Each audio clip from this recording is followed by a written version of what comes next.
My boys, it's time once again so soon.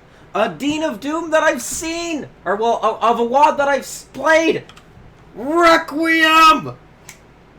Oh my god, I've been so excited for this episode. I can actually comment more on the maps rather than just ooh and ah at them, a la 10 by 10. Oh my god, I'm so excited for this.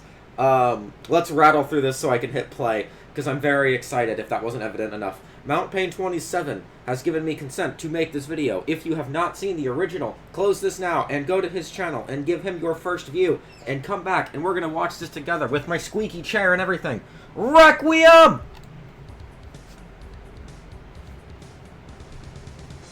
Hello there, I'm Mount Pain 27 and this is Dean of Doom, the show we give grades to classic and contemporary Doom WADs. Why?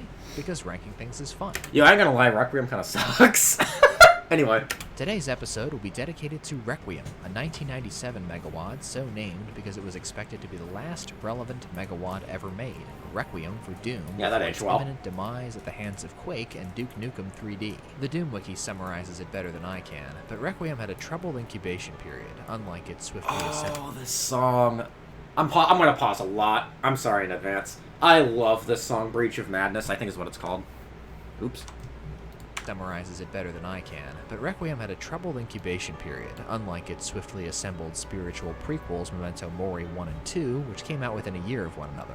Evidenced by the inconsistency of the final product, the mappers coordinated very little with each other. One of them even left the community midway through development. Project moderator Chris Thornton had a hell of a time getting a full 32 maps together, going so far as to threaten Requiem's cancellation or incomplete release, prompting Adam Capellan Windsor to swoop in and save the day by filling the gaps with maps originally made for his megawad Demon Fear. Requiem's eclectic style, buggy final build, and somber mission statement make it one of the weirdest megawads in the game. Why is it zooming in on the chain gun? It does look awkward though, I get it. No, I remember the first, I think I might have commented on this before, I'm not sure. When I first played Requiem, I unrelentingly slashed Adam Windsor's maps because I felt they didn't belong. Not knowing why they were put there in the first place. And after playing like Demon Fear and I think he had a map or two in Alien Vendetta, but I don't remember for sure. He's like one of my favorite mappers. It's just amazing how that turned out. The most technically advanced map sets of the pre-source port era, and its soundtrack contains some of the best work Mark Clem, David Shaw, and Jeremy Doyle ever produced. So here's how the show works. Every map gets one grade for quality and one for difficulty. I'm gonna get a chocolate Twinkie while he goes through this. Grade A levels are fun, memorable, visually distinctive, creative, and a fair challenge. We grade difficulty from X to E. X for extreme, E for easy, A through D in between. Keep in mind, my idea of a great map is probably not the same as yours, but that's okay. Disagreeing is part of the fun. Unacceptable. At the end of the day, this show is about spreading the joy of Doom.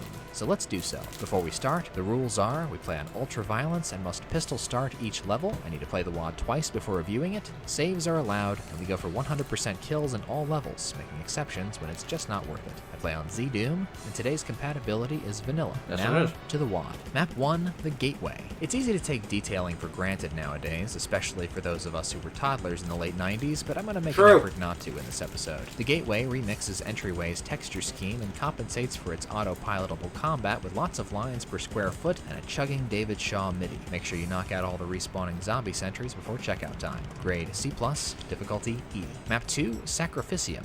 Ooh, starting where the last level ended. How fancy. It takes longer to pronounce the names of Sacrificium's co-authors than it does to beat it. I feel like I'm losing karma killing these pinky NPCs. The arbitrary pain elemental and super lava around the red key are the only remotely hazardous parts of this map, though you might get stumped trying to figure out how to move forward if you're as much of a stranger to Requiem as I am. Grade C-. Yeah, I was difficulty E. stuck for a bit, I Map think, 3, too. Poison Processing.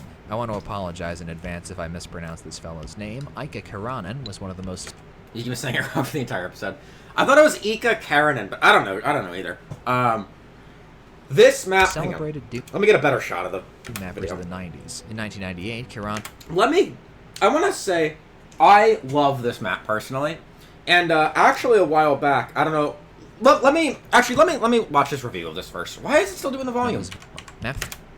Let me watch this review of the map first, and then I'll explain what I was going to say. 3. Poison Processing. I want to apologize in advance if I mispronounce this fellow's name. Ika Kiranen was one of the most celebrated Doom mappers of the 90s. In 1998, Kiranen was voted the best level maker by the writers of Doom World's 5 Years of Doom celebration, beating out even John Romero. Looking out at this Arctic wasteland, you might be wondering what all the fuss is about. But then... One thing's for sure, Karanen's aesthetic chops were head and shoulders above his peers. Even today, Poison Processing looks downright handsome with its tasteful color coordination, smooth transitions to new themes, and gifted use of scrolling textures. Have a gander at the blue laser beams marking this locked door, and this optical illusion that makes it look like the portal is converging on itself. Spectacular stuff. Karanen's artwork dazzles, but he's a bit of a taskmaster on the gameplay side. Unless you're an expert marksman or playing amateur lumberjack, ammo's really tight, and medikits are few and far between. Step lightly around the hit scanners and toxic floor, melee judiciously, and if you can survive this imp surge and the nasty corridor immediately after, you're in the clear. Poison Processing is a big difficulty hike, but the visuals are out of sight and clearly gave Alien Vendetta's brightest a few good ideas. Grade A-. Difficulty B-. Yeah, I remember Mount Payne and I were playing this was a long time ago, but he and I were playing Requiem just one day. And I remember him saying that, I think we got to this map, and I was gushing about how much I love this map, and he was like, yeah, I don't really care why. Or not really, sorry. He's like, I don't really know why, I don't really care for it, is what I meant to say. I just woke up. I'm going to mix my words up. And he was just like, and I was like explaining why as we were going through the map, and then he was like, you know what, yeah, I think you're right, I kind of get it. I think I converted him into my love for this map. Whatever I mean to say. I don't know. I'm tired. Let's keep playing. Minus. Map 4, Fireworks. If you let the demo play from the title screen on vanilla-based ports, this will be the first glimpse of Requiem you get to see. A lava castle under glowering mountains and gray clouds. I'm pretty sure the Requiem guys were not pistol starters, because even early in the Megawad, you really have to count your shotgun shells. You can't rely on martial arts either, because the Berserk Pack and Chainsaw are stashed in the deathmatch part of the level. This blue key teleport gave me a shock, and the moment where 4 Cacos emerge from the molten moat is pretty damn cool, but Fireworks is otherwise pretty routine stuff. The only question I have is, would you die for this? Grade C. Would you die for this? Map 5. I forgot that existed until now. This map's got a bit of a Jekyll and Hyde thing going on. The canyon's resting state is subdued, gentlemanly, and rather boring, but McClendon's wacky detours into bloody, intestine-draped hell are rough-hewn, violent, and morbidly interesting. The map pendulums between corridor shooting and overstuffed teleport ambushes that come down to how much ammo you've got in your backpack. Neither are a whole lot of fun, but I admit the Poison Catwalk Room's pair of meatballs and wannabe barons do a pretty treacherous little dance. Players who miss the secret yellow key are going to feel the FOMO. It opens a rancid flesh tunnel packed with health and a backstage pass to this annoying imp cliff in the canyon itself. I can't remember if I found also this throws in a rocket or not. launcher for the price of a jump scare. This is not a map I wanted to forget to hit the record button on, but thankfully knowing its quirks makes it easy to dismantle. Grade C-, difficulty C. Map 6. Hold on, let me get a mirror. Oh my goodness, it says Tribute to Satan. Scandalous. The Innocent Crew's only Requiem submission is a total dud. Oh my god, this is awkward having it backwards. Stop! Also, I love this song so much. Path of Destruction. A big concrete block steeping in radioactive Tribute to Satan. The shotgun is so cursed. Stop it! Satan backwards plays like a Memento Mori prototype. It's sluggish, linear, and loves making the player shotgun swaths of Doom 1 monsters. I wouldn't be surprised if Moeller made Itubert first and reworked it into high-tech grave. But if that's not the case, Moeller didn't learn a lick between then and now. Itubert is even less pleasant than the average Memento Mori map. The part where you hit this button and have to wait 30 seconds for this bar to raise to the escape switch is idiotic. You don't get the super shotgun until Moeller's finished grinding down your will to live, and even the super shotty can't spice up stuff like this. The SSG is even more cursed! What are you doing to me? The 2 exit fakeouts feel downright mean-spirited after such a glum and lifeless experience. Smamps it, grade D-, difficult. Oh man, I love this episode already. I'm pretty sure I put this in my hauls on my spreadsheet for just for the music. I think I put it there probably for the music and the I like the central spire a lot. I just like the idea of just you're going out on this central little little structure, and you're having to, like, worm your way around it. I kind of just like that. Also, grade and difficulty aren't backwards. I feel like they should have been. But anyway. For such a glum and lifeless experience. Maps it grade D-. I have no idea what you said. I can't even guess. 7, Hell's Gift. It's wise to never expect anything from map 7s made in the 90s. Hell's Gift rehashes Dead Simple without any of Jens Nielsen's signature mucking about. It's a pair of symmetrical courtyards which unfold mechanically and play as clunky as they look, with the exception of the Arachno ambush, which is faintly entertaining if you don't flee from it. Grade D, difficulty D+. You know, it's funny, actually. I remember, because I look back on Memento Mori 1 and 2 very fondly, but when I played Requiem, I didn't feel like it played like Memento Mori at all. But it feels like a lifetime ago that I played Requiem. And now that I look at the maps being played again, yeah, I look back on it the exact same way I look at Memento Mori. It feels the exact same. This really does feel like Memento Mori 3. Map 8, The Reactor. TNT-like in its sinister and immersive set design, The Reactor is another impressive Karanen outing that gives Requiem a much-needed lift. Pun intended. 90s players would have gone gaga over this mineshaft elevator, and the carefully orchestrated sequence of ascents and descents in the nuclear bunker demonstrates significant planning and effort on Karanen's part. Well-oiled though it is, The Reactor's gameplay is decisively one-note. Karanen makes you scrimp on ammo again. This also reminds me of a map from Dystopia 3. I think it was Dystopia 3. It might have just been Dystopia. I don't remember. But it reminds me of that. There's a map in that where you're going through the mines. I don't know if it was based off of that or not. And most of his encounters are cramped and repetitive. The only advantage of the close quarters combat is the increased usefulness of the chainsaw. To players who didn't dig up the secret super shotgun, Karanen is particularly cruel on the home stretch. You have to gun down a Mancubus and 3 Hell Knights point blank with almost no room to dodge, and if your rad suit runs out, which is very likely if you're using the pump action, you'll have to sit through one more long elevator ride before you get to blow up the core. The reactor succeeds atmospherically, but it's not much fun to play. Grade B, difficulty C+. Map 9, Deep Down Below. Now this map for sure was taken from a WAD, Trooper's Playground. That's why I didn't put this in my spreadsheet for Requiem, because this is not a Requiem map, this is a Trooper's Playground map, and I am adamant about that. Being Doom Modding's going-away party, Requiem had to collect bits and bobs from other projects to fill all its slots. Deep Down Below is a modified map from Matthias Warch's standalone WAD, The Trooper's Playground. Having never played it, I wonder what exactly Warch modified that he still missed this critical softlock by the blue key. If you let the door shut behind you, you're stuck unless you no-clip. That glaring error aside, I appreciate this map's relatively bouncy gameplay. The early super shotty keeps fights brief, and Warch doesn't clog his map's arteries with heavy demons. I can picture him smirking while designing this red key denial sequence. Yeah. It's cute, but kind of a chore. Deep Down Below is a perfect split of pros and cons, and instantly forgettable. Grade C, difficulty. Oh, I don't know about that. I mean, I don't know. I disagree. That's just me. Map 10, The Black Gate, thy flesh-consumed fanfiction. The Black Gate was Yep. Aaron Flaherty's last word in the Doom community. He disappeared so thoroughly from the scene that he couldn't even be reached by email when his map was found to be corrupted. The Black Gate was rescued by Requiem MVP Adam Windsor, who gave the map a new ending. I'm not sure it was worth salvaging. Flaherty was incapable of making a map without directly referencing id Software. His levels were polished, but basically devoid of originality. I'll pass The Black Gate, but I'll also pass on it in the future. Grade D, difficulty C+. Map 11, Rats in the Walls. Not counting Map 30, I think this is the only Capellan map in the Megawad made specifically for Requiem, and it shows. The careful detailing and high density intensity make this one of my favorite Requiem maps to look at and play. This rugged chemical plant is crisply lit and adorned with jutting crisscrosses of pipes. I usually don't like low ceilings, but the paranoid feeling they create works for this map. The red key ambush floods the place with what I assume are the metaphorical wall-dwelling rodents. For my money, it's the best fight in the Megawad so far. I promptly forgot about this map when I first played it 2 years ago, but Rats in the Walls really surged in the Requiem power rankings this time round. Grade B+, difficulty C. Map 12, Militant Reprisal. The plodding, long-winded Militant Reprisal will eat any momentum carried over from Rats in the Walls. You'll be fighting its layout as much as its garrison of that's zombies. true. I remember that. I remember being lost. Or technically incompetent, Military Reprisal suffers from severe bloat. There are 23 secrets in this map, including a shootable green torch and a shootable hanging corpse, and the action is sluggish, scattershot, and cheap.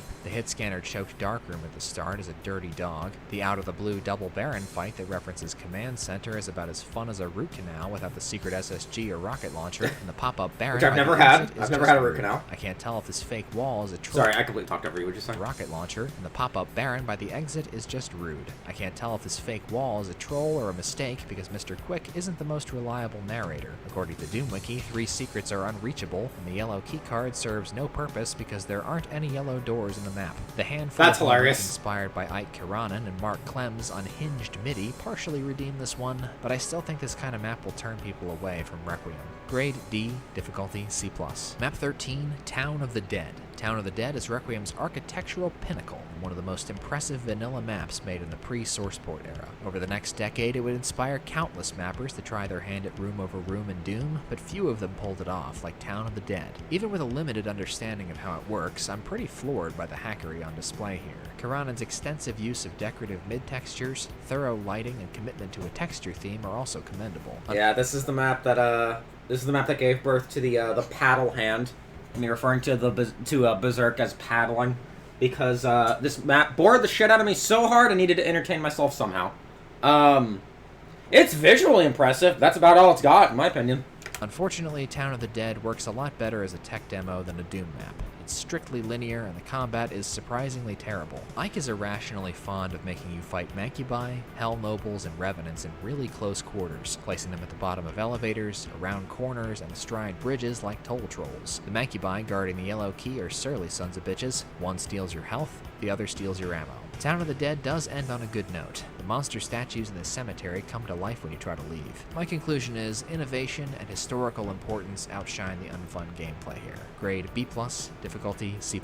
Map 14, The Portal. Austere and aggravating, The Portal fumbles an excellent start with stingy disbursement of health and ammo. This early Revenant and Kako fight is a scream, but Eric Sambach eschews open spaces for the rest of the map, preferring to march you through copy-pasted mine shafts and countertop-looking corridors. Yeah, I'm starting to remember these maps less and less. Hell Nobles. If you want to max this map, you better go ham with Berserk. Save your bullets and shells for hit scanners and punch the rest. Also, I don't advise taking any damage unless you know where all the secrets are, because Sambach's a real Scrooge with medikits, especially in the secret blue key wing, which chases Arachnotron and undead snipers with a small horde of Pinkies and Barons, Requiem's first 2 Archviles, and a bundle of Imps. There's not a single point of health in this room. Who in their right mind thought that was a good idea? Only Doomsday preppers will have an answer for the final room. The titular portal is guarded by a 3rd Archvile, 4 Chain Gunners, and 4 Revenants who warp in to replace them. This map's drabness, obscure extracurricular content, and parsimonious supply placement get nothing but bitterness from me. Grade F, difficulty... Damn! It feels like a Plutonia room, now that I look at it. Map 15, Last Resort. After an enclosed, hostile start, Last Resort all too briefly spills into a big courtyard shootout before reeling back indoors for more of what Doom players really want. Yeah, I remember... Hold on. Yeah. Requiem knows me so well.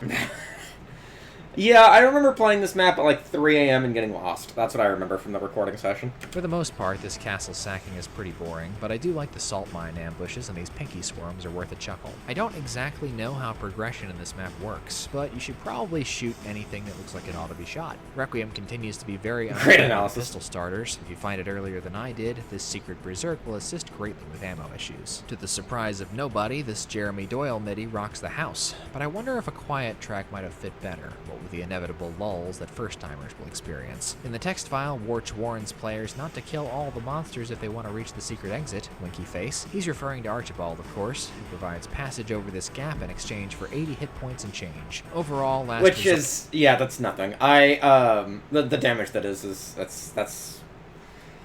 God, I'm pretty sure I was like, oh, Archfire, let me kill him. Alright, now what do I do here? Oh, yeah. I'm pretty sure that's how that went. Board is dry and unpleasantly convoluted compared to Matty Warch's other stuff. Grade C-, difficulty B. Map 31, Doorway to Quake. Seems pretty morbid to put a Quake map in a Megawan dedicated to Doom's impending death, don't you think? Yeah, when I played this, I had no idea what this was. I didn't realize what map I was playing. And then when I played Quake on my own a while ago, I was like, oh, it's this map. Okay, I get it now. So that actually bumped Requiem up on my tier list.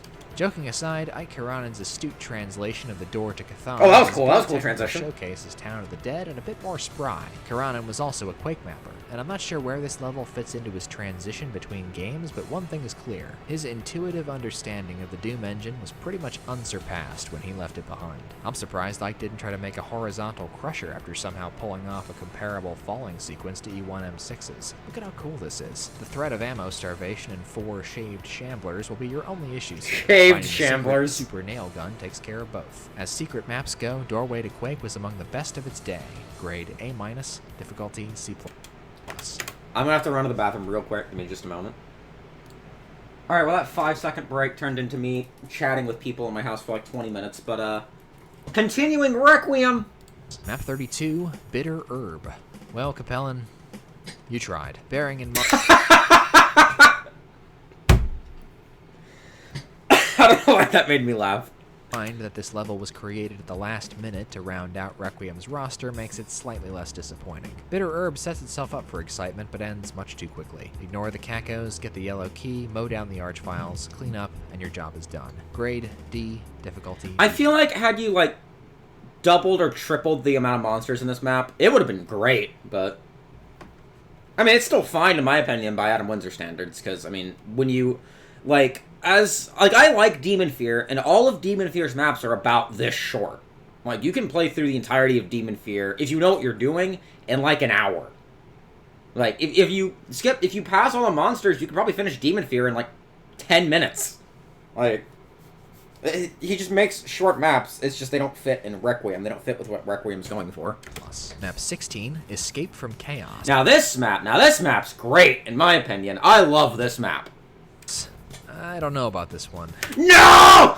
What do you mean? No! Right now! You need to know! Escape from Chaos strikes me as a collage of ideas Ike Karanen didn't want to throw away. The brownstone warehouse, poison processing callback, and hell scenes are uncomfortable neighbors, and the jagged transitions between them don't make much sense. Call it surrealism if you like, but I don't think Karanen needs the slack. His combat is getting worse. Escape from Chaos is yet another parade of mindless, up-close shotgun splurges, mercifully abridged by careful plasma usage. I do admire Karanen for forcing 1997 players out of their comfort zones movement-wise. All this shimmying makes you feel like you're going where you're not meant to, and this neat platform puzzle sets up a dramatic jump over nukage. It's also impossible to dislike the spaceship at the end. Make sure to check for stowaways before blast-off. I think the discomfiting gameplay outweighs Karanen's cleverness this time around. Grade C+, difficulty C+.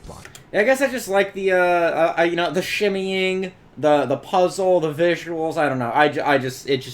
I think a lot of my joy from Requiem is mainly just from the mapping choices, not necessarily the combat. The combat is probably hot, sick ass on a summer day, but like the way the map presents itself in like a no monsters setting, oh, it's great. Map 17, Dens of Iniquity. I've played Dens of Iniquity more than any other Requiem map for the sole reason that 17 is my favorite number, and I often skip to map 7. Alright. Teens in random wads when I want to get a feel for them. That's a lucky break for Dens of Iniquity because it's a brutal first playthrough and requires prodigious foreknowledge or finely honed Doom instincts to fully enjoy. Dens of Iniquity is a circuitous, trap-riddled fusion of tech-base, castle, and nightmarish abstraction underpinned by Jeremy Doyle's MIDI, which is perpetually coiled and ready to strike.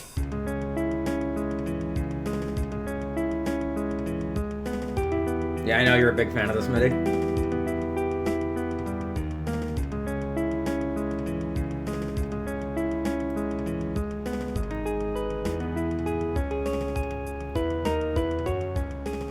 Because I like you guys, I'm going to share with you 2 keys to unraveling Dens of Iniquity. Number 1, the super shotgun is right here. You hear that? He likes us! Ah! It being hidden is the most BS part of the map. Number 2, Michael Rapp uses difficulty settings to move his keys around, and he's particularly merciless on UV. Take note of the bloodfall that disappears when you get the red key, and that will lead you to the yellow key. Unlocking the exit is also nefariously tricky, but I'll let you figure that one out for yourself. I confess, it's not very consistent of me to praise a map like this. Dens of Iniquity is winding and opaque, hides a lot of monsters in crannies, and doesn't wow in the gameplay department, but it does have a megawad-defining bone of dread in it, and and gave me a genuine thrill to finally fully delve after 3 playthroughs. Grade A-, difficulty C+. Map 18, Base of Thorn. The square, under-detailed, and procedural Base of Thorn makes Memento Mori's House of Thorn look good, and I gave that map a D. The meanness with... Which one was House of Thorn again? Oh, was that the house? Was that the little tiny house, like map 22 or whichever one it was? No, that map sucked. That map was awful. Hit scanners combined with cloak and dagger nonsense like this deadly fake wall, 20 damage slime floor, and impossible secrets make this an easy map to hate. Shoot a flickering computer panel, backtrack to the start, take a teleporter, and kill 3 archviles for a BFG? Give me a break. The chain gunner ambush guarding the red key is a fitting and terrible conclusion to one of Requiem's obvious bombs. Grade D-, difficulty B-.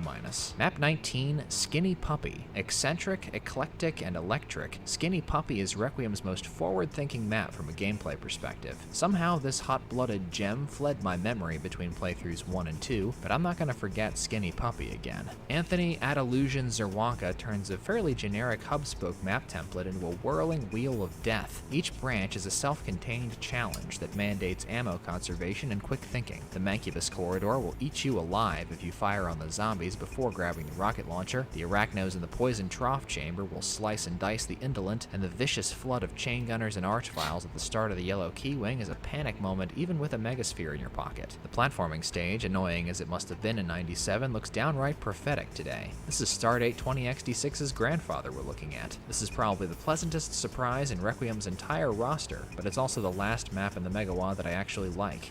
Buckle up, people. Grade A-. Oh, I'm buckled, brother! And I gotta say, I didn't care for that map one tiny little bit. It bored the dick out of me. I am dickless. I don't even really remember much of that map, but I remember being really, really bored when I played it. But maybe that was just me at the time. I don't know. Maybe if I play it again, maybe it will turn me into a skinny puppy, and maybe I'll grow my dick back. But anyway, I remember slashing the hell out of the Forsaken Hall, which I would probably take back. Or maybe not, I don't know.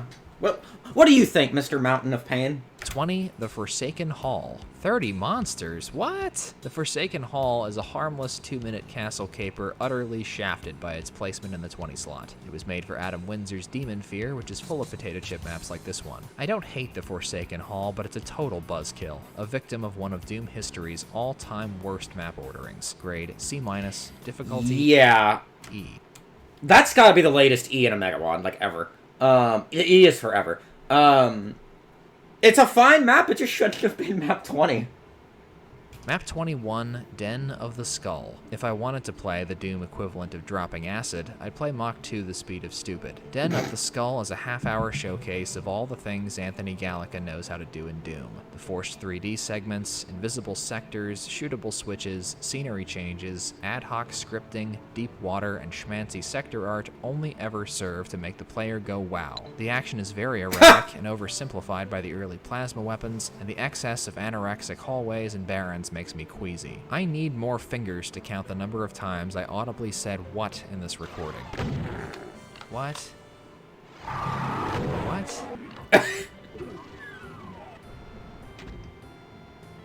What? What?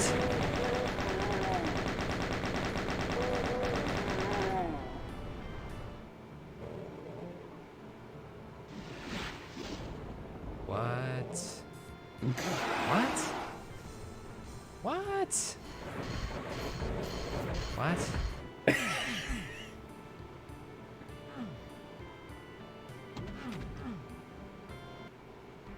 What? Dude, this is not even me commenting on the video at this point. This is just me talking to you. Pain, there is a cadence to the way that you just say what? That no matter what, just continues to be hilarious to me. I don't know what it is. There's just a way that you say it that keeps fucking killing me. Den of the Skull's parade of parlor tricks is self-indulgent, disorienting, and ultimately self-defeating. Grade F. What? Difficulty C+. Map 22. You fell to the floor. What happened? Disorienting and ultimately self-defeating. Grade F. difficulty C+. Map 22, Arachnophobia. I don't have any nice things to say about this map. The clunkiness and rigidity of Karanen's gameplay is more forgivable in his photogenic levels, but Arachnophobia is not photogenic, and it doubles down on his inexplicable obsession with fighting demons in narrow hallways and choke points. No wonder people thought Doom was headed for the morgue. The community's best and brightest at the time thought paying ammo tolls and cattle shoots was fun. The closed layout makes the spiders ineffective and loud. Their concerted stomping mixes unpleasantly with the whining drone of Mark Clem's weakest MIDI in the Megawatt. When he's not making you fight hefties in corridors too narrow for you to dodge their projectiles, Ike's content to let you peekaboo and BFG your way through his map. With a bulk cell in your backpack, the final boss battle against Mama Spider and Entourage is as disappointing as what led up to it. I actually like Hell Revealed's Arachnophobia better. Haggai Niv 1, Ike Karanen 0. Grade D, difficulty B. Damn, brother. I actually just remember the next map that's coming up.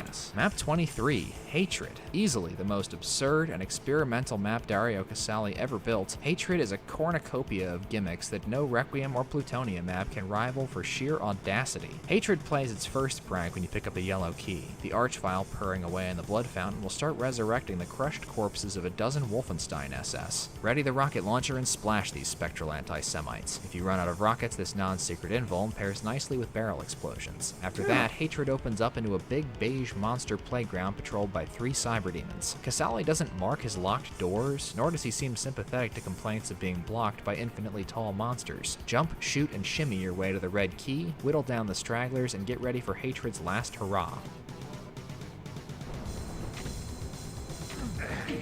Don't take the other teleporter. You can't run or hide from the most unexpected icon of sin this side of Y2K. The only way to shut off the nightmare machine is to hit this switch and spam rockets at the brain hole until they connect with Romero's forehead. To date, this is Dario Casali's last publicly released Doom map, and I have no idea what to make of that fact. In Requiem and in his wadography, it's a complete non sequitur. Grade B-, difficulty B. I wish I knew what non sequitur meant. I'm not good at English. Yeah, remember, this map is after... He made this... I don't know if he made it after Plutonia, but this came out after Plutonia. So this is post-Plutonia Dario, so... it actually... I think it aged better in my mind than when I played it. I think it's solid. What's next? Oh boy. Map 24. Oh no! I forgot about this map! Ah! Oh my god. If I remember correctly, I think Mount Pain was he was a recipient of my frustration when I played this map. Oh my god. I ranted for so long about this garbage map. This map is awful. Tell me about... Vindicate me! Procrustes Chambers. One of the most nauseating pistol starts in Doom history, Procrustes Chambers takes its name from a character in Greek mythology who famously murdered travelers with an adjustable iron bed. He'd fit tall people to the bed's length by chopping their legs off, and used it like a rack to stretch the short people to death. Even if you don't know your classics, it won't take you long to discover Procrustes Chambers' intentions. If you don't know where to look, this map is almost completely devoid of health and ammo, you don't get a berserk, and even the chainsaw is heavily guarded. There's an extremely obscure non-secret cache of ammo, health, and weapons that makes Procrustes tolerable, but I chose to ignore it because I wanted to experience the map the way Adillusion meant us to. You see, Procrustes' reputation precedes it. I researched and mentally prepared for this, and it still took me 40 minutes to beat. Even the Hell Revealed 2 folks would balk at Adillusion's atrocities. Precious health and rockets steep in lava, which you can only safely reach with a rad suit guarded by pinkies. Pain elementals, barons, mancubi, and revenants that can't be herded or killed with infighting must be chainsawed. Did you say herded? Did you say herded? I'm sorry, hold on. Safely reach with a rad suit guarded by pinkies. Pain elementals, barons, mancubi, and revenants that can't be herded or killed with infighting must be chainsawed. I don't know why. I don't know that made me laugh. I'm not commenting on the fact you said it. I just think it's funny. Yeah, this map made me punch my desk multiple times. This map is not good. This map is not good. I don't know what it is with map 24. Because he mentioned, I think he mentioned Hell Revealed 2. In Hell Revealed 2, map 24, the Inmost Dens 3, another map that Mount Pain did not like. I don't know what it is with map 24s being, subjects of disdain. I don't know what compels late 90s, early 2000s mappers to make map 24 garbo, but They just do. I don't get it. Non-clairvoyants will be punished for pressing the buttons on this column out of order with a Baron that permanently blocks your path to a Mega Armor or 2 Archviles who will promptly end your run. Procrustes Chambers is unconscionably cruel, and its infamous non-secret supplies deprive the player of the hollow honor of surviving it. I struggle to understand why a mapper would commit so completely to such a joyless concept, but my bafflement slightly outweighs my hatred for this map. Grade D-, difficulty A+. Nope, that's an F. That's a 0. That's not, you don't even get an F. You get no points. Redo the map. That's what I think. Map 25, Chaos Zone. Another donation from Demon Fear, Eno Soak backwards, goes light on decoration, but it's Eno Soak backwards. much less flimsy than Forsaken Hall. You might be tempted to roll. Oh, I'm pretty sure this is actually just straight up a Demon Fear map. I don't even think this is repurposed for Requiem. Because that start seems very familiar. Your eyes at Chaos Zone after the last Capellan joint, but it's got a nasty habit of spontaneously generating hit scanners, and it's fairly light on health and ammo. The second and final room culminates in a desperate shootout with zombies, imps, and a prowling archvile. I could be it's wrong, little though. wonder Scythe's super secret stage riffed on this map. Chaos Zone's brevity and directness live on through Eric Alm's early work. Grade C+, difficulty C+. Map 26, Excoriation. I don't think this has ever happened to me before, but I fell into a fit of chuckles when I finished recording this 2-minute map. Even more so than Forsaken Hall, Excoriation is a total fish out of water in this megawad. Only map 2 has fewer monsters, and it's the smallest by square feet. Aside from the tricky start with a perched vial and pesky pain elemental, Excoriation is also the easiest level in the set. I don't dislike this map, but you'd have to be barking mad to put it in the 26 slot. Grade C, difficulty D-.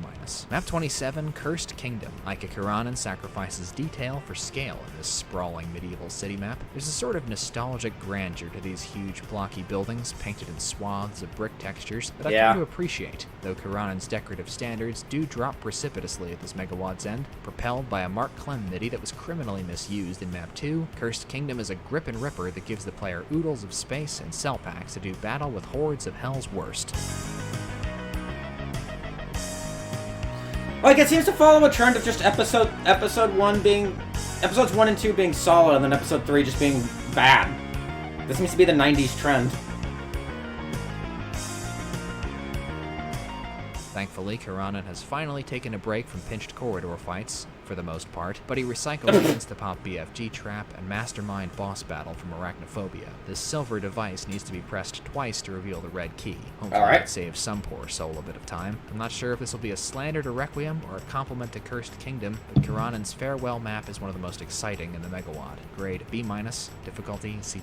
Map 28, Fetal's Remains. Now that I've replayed Requiem, there's no doubt in my mind that Anthony Zerwanka is the project's most interesting mapper. Fetal's Remains is a dank dungeon of butchery, neatly drawn but strewn with carrion. It initially appears to be Zerwanka's kindest submission since Map 2, but cross this bridge to a pop-up spider and Baron ambush, unlock the way forward by pressing the green torchlit plus sign, and feast your eyes on this. If you burnt through your rockets before taking on the Archvile and his honor guard, you might as well restart. Mappers in the 90s seemed less concerned with keeping the player from screwing themselves over, and in a certain light, I think that's an attractive quality. Fetal's Remains ends when you place the red skull key next to its siblings, capping off a strange and exciting run for Illusion. Grade B, difficulty B-. Map 29, Downer. Wow, I'm really excited to play this now. Made with the word hard in mind, according to its designer, Downer is a lugubrious plod through bullet-riddled passageways and cheap, hellish tricks. Yeah, I remember this map now. Loves lining his corridors with hit scanners.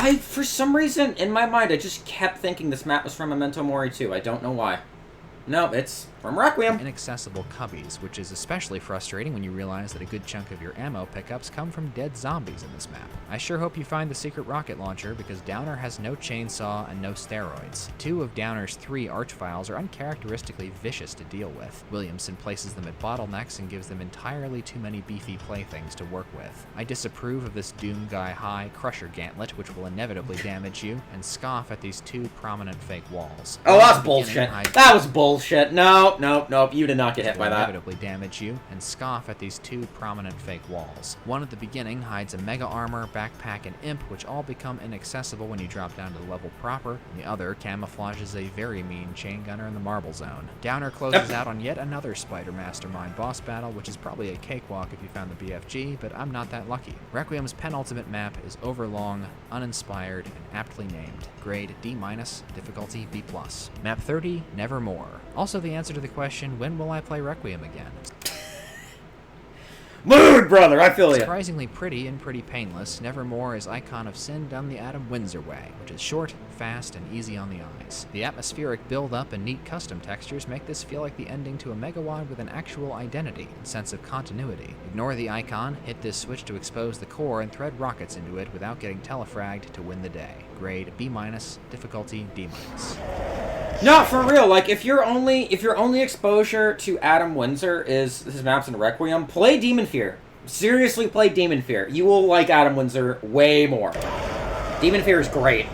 So, Requiem slaloms between chintz and wizardry, between mindless hack and slash and ultra-challenging gameplay, between greatness and infamy.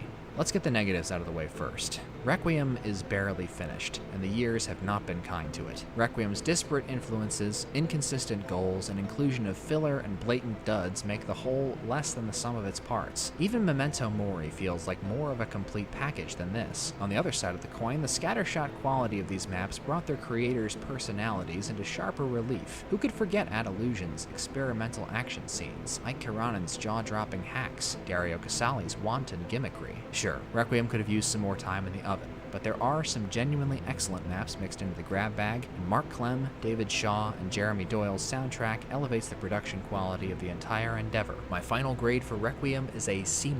Difficulty-wise, Requiem is probably the most erratic, high... I still even think that's a little high. Like, I think my equivalent of Requiem would be like a D, maybe a D+, which a D+ is essentially the same thing as a C-, just slightly lower, but... I don't know. I don't care for Requiem as much. Profile wad of the 90s, but I think we can settle on a C. I ain't afraid of no Quake.